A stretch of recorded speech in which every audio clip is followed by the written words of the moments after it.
Le deuxième mot qui traduit le péché, c'est le fait de commettre l'iniquité. Ça veut dire les choses que Dieu a interdites. Des choses que Dieu n'aime pas. Regardez par exemple 1 Corinthiens chapitre 6, verset 9. On vous dit. Ne savez-vous pas que les injustes, donc tu n'es pas juste par rapport à la parole de Dieu. Les injustes n'hériteront point le royaume de Dieu. Quand on parle du royaume de Dieu, ça commence d'abord sur la terre. Jésus pouvait dire, si vous voyez les aveugles voir, les paralytiques marchent, les sourds entendent, c'est que le royaume est venu à vous. Le royaume là, ça commence sur la terre. Le royaume là, c'est le bonheur que Dieu peut nous accorder. Ça commence sur la terre, ça se prolonge dans le ciel. Celui qui n'est pas saint là, sur la terre même, là, il ne va pas voir le royaume. Il ne va pas connaître ce qu'on appelle là, le bonheur, la paix, la bénédiction.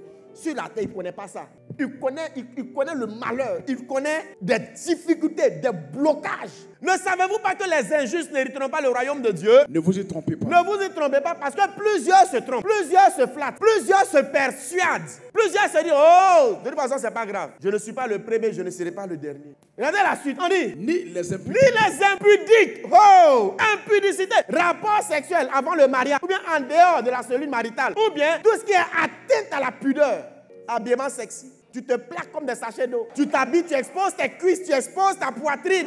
Ou bien tu es un homme.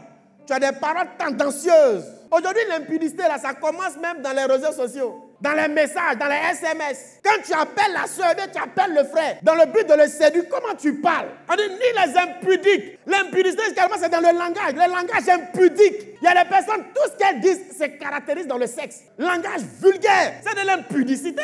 La nature a horreur de ça. Ça fait que ta parole n'aura plus de puissance.